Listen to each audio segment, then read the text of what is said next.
Hello, Mr. Headington. Welcome today, and thank you for coming. Morning, Chairman Townsend, members of the committee. Honored and pleased to be here. Thank you for this opportunity. Okay, so if you're ready, we'll give you a few minutes to do an opening statement, and then we'll proceed with questions. Thank you. For me, some of my earliest memories come from going out in the field hunting and fishing with my dad, family, and friends.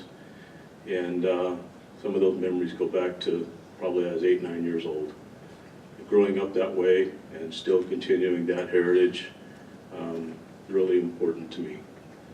One of the things for us growing up was kind of a rites of passage looking back on it now is my brother and I weren't allowed to carry a firearm in the field until we had first taken a hunter safety course.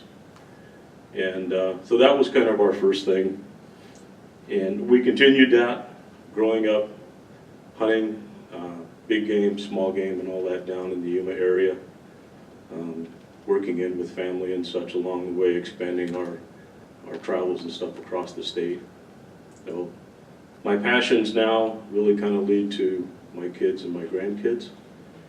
Want to go hunting with Papa. And so that's always, I'm looking so forward to that and continuing this heritage forward. With some of the other qualifications that I would like to outline that are not necessarily in my resume. What is in my resume is some almost 20 years of work on the local government side that I felt were directly related to the commission position. What's not there is 20 years of construction experience on the other side of the counter as a framer, framing contractor, project manager, and licensed residential general contractor. The reason I think this is important looking forward is that when I went into local government, I had experience from the customer perspective on the other side of the counter. And once coming into the government side of things, was able to make decisions and analyze processes, problems, and situations from both sides of that counter, keeping the goals of each in mind. I believe my experience with hunting and angling in Arizona, my experience with the Rod and Gun Club, and all of the different ventures that I've been through with them, and the 11 plus years of hunter education with the department, communications with staff, I believe I can also be a benefit to the commission in this manner, bringing these thought processes to the commission also. In looking ahead, if I had a vision for the department, it would be an expanded constituent base. Not just for the mission, but also a financial base for the department going forward. I would also like to see the department become the leader in many aspects of the endangered species and the restoration thereof. I think the department is already a leadership role in game management and conservation here in Arizona, but I would certainly like to see that expanded to the endangered species side. And simply the continuation of these opportunities for us to be able to go into the field and enjoy with our family and friends and make those memories. Lastly, I would like to thank the members of this committee for your service to Arizona, the department, and the constituency. I know that your role here is all volunteer also, and some of you have served on the commission previously. Would just like to extend my thanks to you for that. Mr. Chairman, that concludes my opening remarks. Thank you, Mr. Headington. We're going to start our questioning with Mr. Williams. Thank you, Mr. Chairman. Mr. Headington, thank you for coming today, and thank you for your desire to serve the state on the commission. Thank you. Please tell us what you believe to be the most two important issues that will face the Arizona Game and Fish Department in the next 5 years. In the next 5 years, Mr. Williams, I think there are the two issues that we're going to face are going to be broadening the revenue stream for the department and expanding that constituent base, and along with recruitment, retention, and reactivation of old hunters, previous hunters. They're again coming back and expanding that base. Those, I think, are only going to occur through education. need to reach out to folks and identify what the department is, what they do, what their mission is, so that that base can be expanded and we can get more folks buying into the mission and goals of the department. Thank you. I have no follow-up. Ms. Chilton? Good morning, Mr. Headington, and thank you for being here. Morning, ma'am. We have been asking questions of our interviewees that reflect the fact that we are concerned about the fact that Arizona is a highly urban state, and the rest of the land that's available for recreation and wildlife populations is managed either by the dwindling number of agriculturalists, the state government, or the federal government. And the federal government in many, many capacities and versions, all the way from the various designations that proliferate all over Arizona, from conservation areas to wilderness study to national forest to every other type of designation, all of which have different requirements.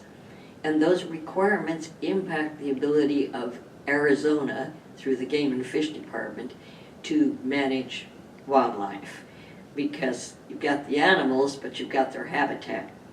And the public needs access to the habitat in order to, utilize the recreational opportunities that are there. The habitat is heavily controlled from the federal government. Even state land has controls imposed by Endangered Species Act or by other actions or inactions, like the border area. You're from Yuma. We know that we have issues with the border that affect wildlife management, affect public use, safety, and other issues. We have fire issues, we have water issues, we have access issues, and those access issues are impacted by the owners of the private land feeling that there are ever more issues impacting them and their survival as agriculturalists.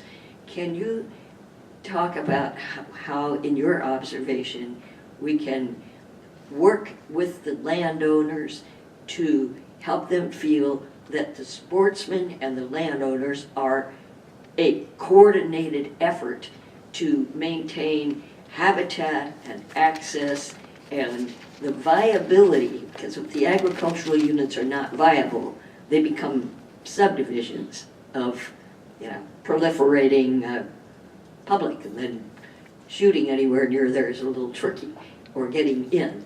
So what is your view of how we can work together as the Game and Fish Department, the Commission, and the sportsmen's organizations to help those managers of private access to public lands feel that it is one voice advocating for the opportunity of both of them to utilize those lands?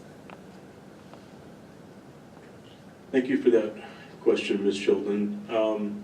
I think the first solution to any problem that we're going to have with access is going to have to start with communication. I think a lot of this communication has been ongoing already with the department. What I think some of the elements that may be missing from that communication maybe are some of the other use groups or user groups along the way. Are the sportsmen included? Are the sportsmen's organizations included in those conversations? What can some of the organizations do volunteer-wise to help mitigate or minimize any damage that may be occurring to the landscape or to the ag along the way? Ag is a big issue in the Yuma area. If we focus just on ag for a moment, it's a huge issue, and the department, I know, has been working diligently with the ag producers in our area and asked them to take many measures to keep wildlife and stuff out of those fields, and it's a food safety issue in those scenarios. A lot of that has helped, but there are still wildlife that move into these fields and cause problems. But I think, to maintain access, I think we need to, one, we're going to have to reach out to all the folks and kind of establish, I'm going to say, a baseline of ethical behavior for all of us in some of these cases. Are we all doing the right thing? Are we all watching speeds? Or are we out tearing up grounds, leased grounds, federal land? Are we destroying the habitat? Because I know those folks are out there. That's kind of would be my approach. We're going to have to communicate. I would try and involve other use groups into developing some cooperative efforts moving forward to try and maintain these areas and mitigate any damage moving forward. Thank you very much. Do you see a way to have the hunting public and fishing public, the sportsmen, continue to build the relationship? You know that Game and Fish has the landowner, lessee, sportsman's cooperative committee, and generally at least two of the commissioners are on that body, and they try to understand the concerns of the recreational public. But sometimes the landowners do not perceive that the sportsmen's groups are with them advocating for policies by the federal government that do not so heavily impact the agricultural users that they become unwilling to provide access and provide the benefits that they provide. They say, oh, heck with it, I'm out of this family farm or family ranch, and it's a subdivision to Payson. It's that sometimes the owners of the land do not perceive clearly that the sportsmen are a unified voice for the survival of both uses. How could you see addressing these issues? We just got to sit down and have a conversation. I think one of the first times I noticed this and recognized this was during some of the constituent meetings with the ranchers during the Mexican gray wolf prior to that environmental assessment being concluded. As a member of the Rod and Gun Club, sitting in and listening to the ranchers and their concerns, that's when I first really recognized that there's a balanced use that's required for the habitat by all the users, be it the ranchers, the sportsmen, the off-road vehicle folks, whoever it is that needs to use the land. We have to have a balanced approach. And the only way we're really going to be able to demonstrate that the sportsmen's group, the OHV folks, and all of those are with the landowners and conservation of the land, we're going to have to demonstrate that. We're going to have to build some teams. We're going to have to put some cooperative efforts together to make that happen. Demonstrate that we're working together and establish some common goals, whatever those common goals are.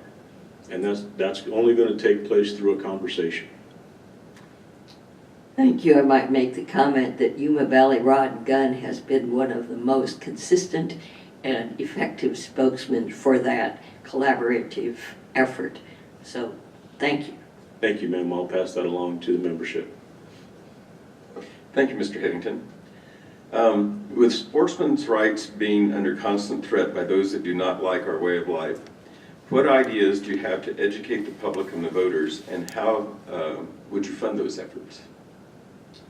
Thank you for that question, Mr. Townsend. I believe some of these thoughts and concepts are moving forward right now through the department as far as the funding goes.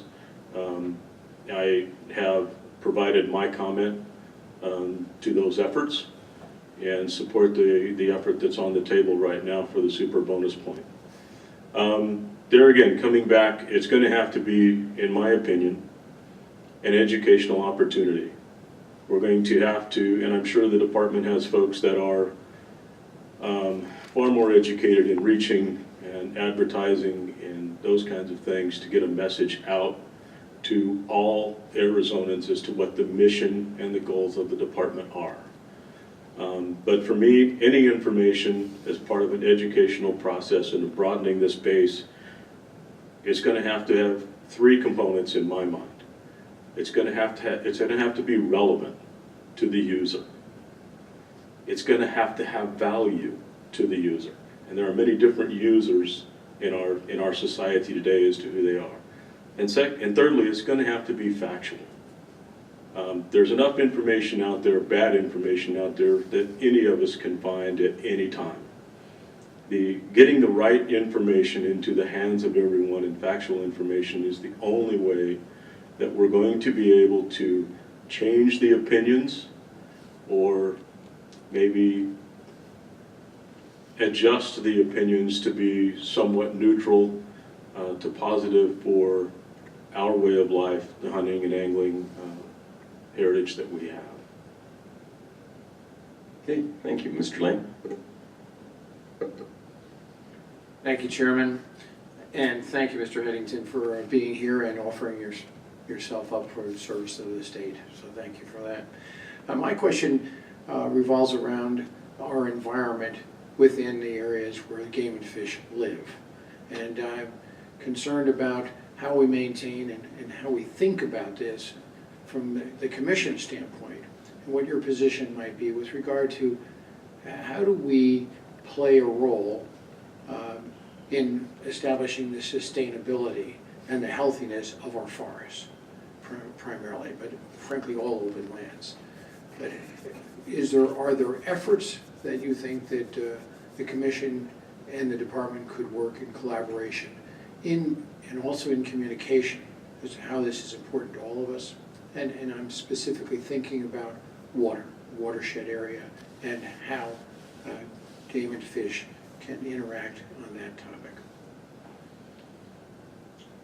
Thank you for that question, Mr. Lane. I think one of the things that we sometimes do well and sometimes we don't. The North American model for wildlife management has made several mistakes along the way. And wildlife managers learn from those mistakes. And they change the way they approach management of wildlife and some of the habitat. I'm not sure that we have learned from our mistakes yet when it comes to forest management and some of the watershed activity. Our forest management scenarios changed some 30 years ago with the issues on spotted owl and some of the other endangered species. And there's been a lot of talk lately of forest materials that are left out there, highly combustible. A lot of the stuff that's going on in California now fingers are being pointed at mismanagement efforts. And I think it's important that we take a step back when we look at these and say, what can we do better with forest management? Watershed issues, some of the biggest problems that we're facing there, in my opinion, some of the research that I've been able to perform relates to overpopulation or overuse of some species in the area. Those are going to be a constant challenge until management efforts at the DC level are addressed appropriately. Speaking specifically to burros and horses, those need to be changed in order to address some of the impacts that burros and such are having on our watershed areas. After that, I would look at, honestly, I would have to look back to the folks on the ground, the department. What recommendations do you have to make sure looking at some of these going forward? The water hole projects and stuff that we do, we capture a lot of rainwater in the desert. The watershed projects and stuff up here, it's part of a habitat rehabilitation process that is just something that I would look to the biologist to lead the organization with. just to follow on that a little bit, you mentioned the fires in California, of course, that's been an ongoing issue. And some of the obstacles in forest management have been created by people who are well-intentioned, but the hands-off with the undergrowth and everything else. The wildfire and the devastation to large tracts of our wildlife living areas. And so I guess when you talked a little bit about the common communication of things that may benefit a larger scope of people, bringing these things together might be positive. But I think you answered it very, very well as far as how the commission may interact on that, so thank you. Thank you. Good morning, Mr. Headington. Thanks for coming in and sharing your thoughts with us.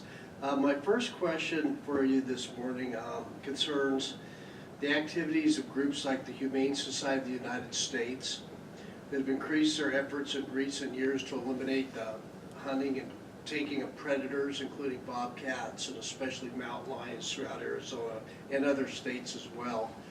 How important do you feel it is for the commission and the department to retain their ability to manage these predator populations moving forward? Thank you for that question, Mr. Kelly. I think it's extremely important for the department and the commission to maintain its ability to manage wildlife throughout the state of Arizona. When we lost a tool, I believe it was 1994 with Prop 201, where the leg hold trap on public land was taken away from us as a tool. And since that time, we've seen changes in the landscape as far as a larger number of predators, specifically coyotes and some other animals on the landscape since that time. And the department has had to go to extra measures to keep those population numbers in check. The one thing that I totally disagree with is, and this goes back to something that I learned all the way back in high school, my senior year of high school in the auto shop class. The first week we spent the entire week looking at a ball full of tools. And the teacher at the time, I can remember his name, and very clearly saying, each of these tools has a specific purpose. You don't use a screwdriver for a hammer. Likewise, the ballot box is not the proper place to manage wildlife. We need to do all that we can to educate the public as to the mission of the department and the goals of the department, so that those missions and goals and conservation of wildlife remain with the department. Thank you very much. I think that's a good analogy. Thank you. Okay, we'll start with our second round of questioning with Mr. Williams again. Thank you. Mr. Headington, what pending or recently passed federal legislation do you think will benefit the department in carrying out their mission?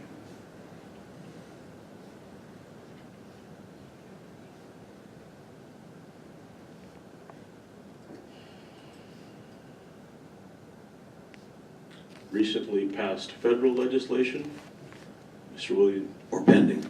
or pending? Mr. Williams, I've not done that research. I would not be able to accurately answer that question. Okay, thank you. Ms. Chilton? Thank you very much for your observations. For me, all of it is the matter of the interface among the groups, that is the federal government, the state government. I'm happy with your response about the state fighting to retain its management authority of wildlife. But managing the animals is one thing, managing the habitat is a challenge when much of it is federally controlled. That interface between those management objectives that are not always in sync with each other also affects the willingness of the landowner public to promote or to allow access to their lands through their private lands for utilization for public enjoyment, okay, wildlife purposes. What would you suggest the landowner lessee sportsman's relations committee do to try to work to improve the willingness of the remaining forces for wildlife conservation and utilization, that is the sportsmen and the ranchers and other agriculturalists, how do you recommend that they build that union so that they have a strong enough voice to speak for Arizona and to attain the mission that the Game and Fish Department has? Well, Ms. Chilton, I would come back again to those cooperative efforts of all of the folks that move forward with regards to the Mexican wolf. I think that was an excellent example. People from varying backgrounds coming together to find a common goal. I supported, as a member of the Rod Gun Club, I supported the department's goal of 275 wolves on the landscape at the final recommendation.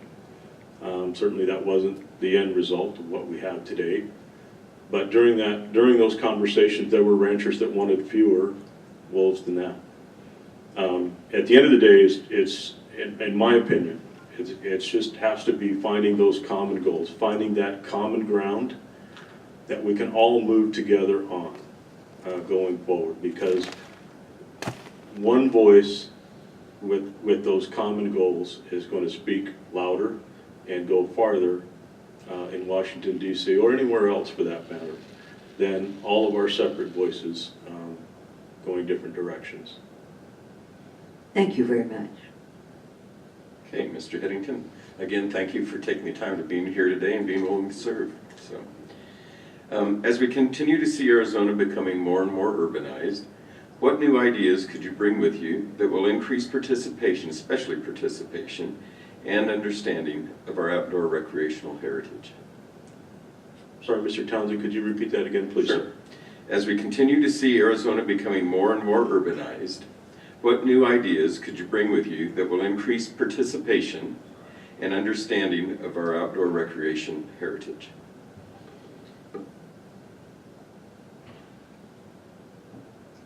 Mr. Townsend, I think in the last few years, I have seen an increase in a lot of folks from the urban areas looking to get back to a more rural or a more natural lifestyle. And where I've seen these folks is actually in the field, talked with them in the field. I think it's a matter of, here again, I'm going to come back to another component that I mentioned earlier. It's going to come back to education. I think we have a lot of folks who are looking to get back to their roots.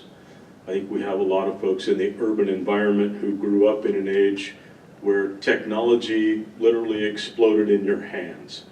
You go buy a device, you come home, and no sooner do you get home than that device is obsolete. There's something newer, greater, faster on the market.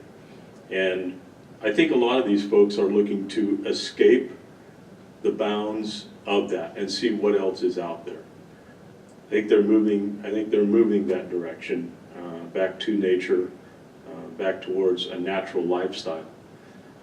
The important thing I think that we can do at the commission level is just to educate them as to what our goals are, because I don't think most of the folks in the urban area that have those positions understand what the goals and the missions are for the department.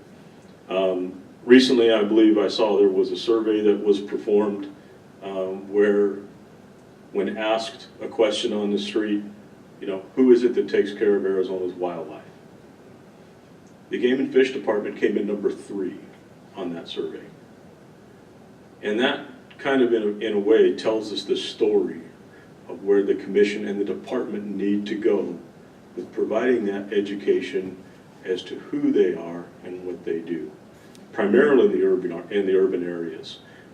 Arizona is a rural state with now 3, maybe even, you might even almost consider it 4 urban giants between Tucson, Phoenix, Flagstaff, and Prescott. And the Prescott Valley is rapidly growing.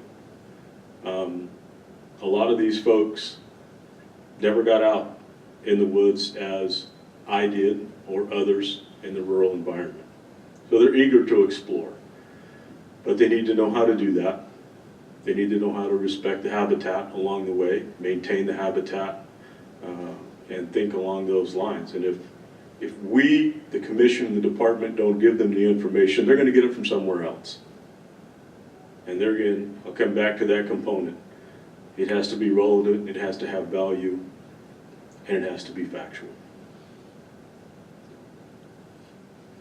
Okay, thank you. Mr. Lane? Thank you, Chairman, and thank you, Mr. Headington. My question has been answered previously. My Thank you. second question, in any case, thank you very much. Mr. Kelly? My second question for you, Mr. Headington, the use of trail cameras by sportsmen and the general public continues to be a controversial issue. What do you believe needs to be done in the future to better control their expanding use? Thank you, Mr. Kelly, for that question. I know the commission recently took this issue up last year during some of its rulemaking sessions, and some of those concerns were addressed with trail cameras that relay information directly to a site, but excuse me, some of the other issues remain on the landscape. And when this topic was first brought to the Rod and Gun Club, the recommendations from the department was simply a total ban. The folks that presented the department's position was, we're just going to outlaw trail cameras, their use completely. And I don't think that's the right approach. And the challenge with that is so yes, we have a lot of folks out there that are using a lot of trail cameras on a lot of water holes. And we tend to, as a society, make decisions on the actions of the few that do too much rather than the actions of all. So my proposal, I think, and I've thought about this a little bit, I think my proposal would be to do this.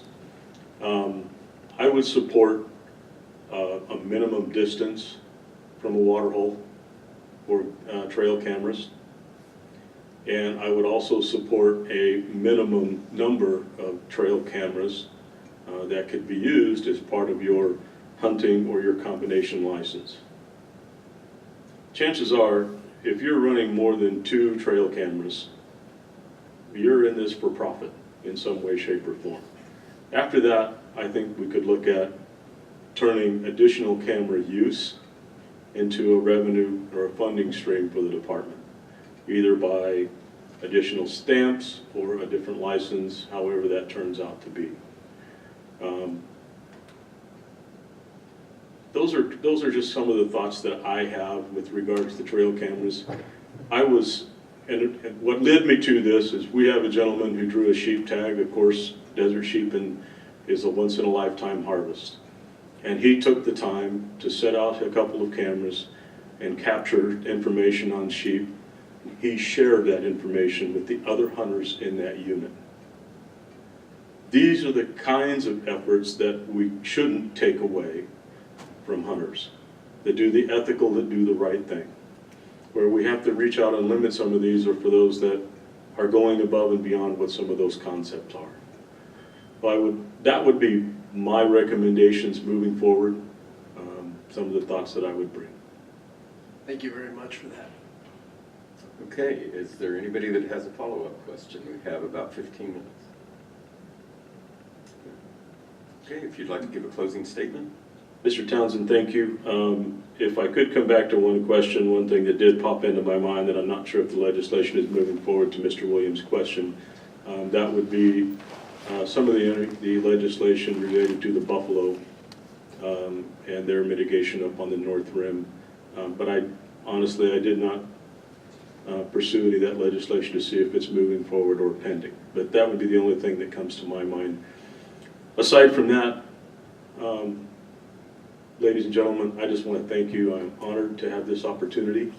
I appreciate your time, and thank you once again for your service to the department and the citizens of Arizona. Okay, thank you, Mr. Headington. Okay, that concludes our interviews. Our next item, does anybody need to take a break before we move on to our next item? No? Okay. Okay, we'll move on. Recommendation of applicants for the Arizona Game and Fish Commission to be forwarded to the governor for consideration. We went through our procedures at the beginning. You all have a form, and I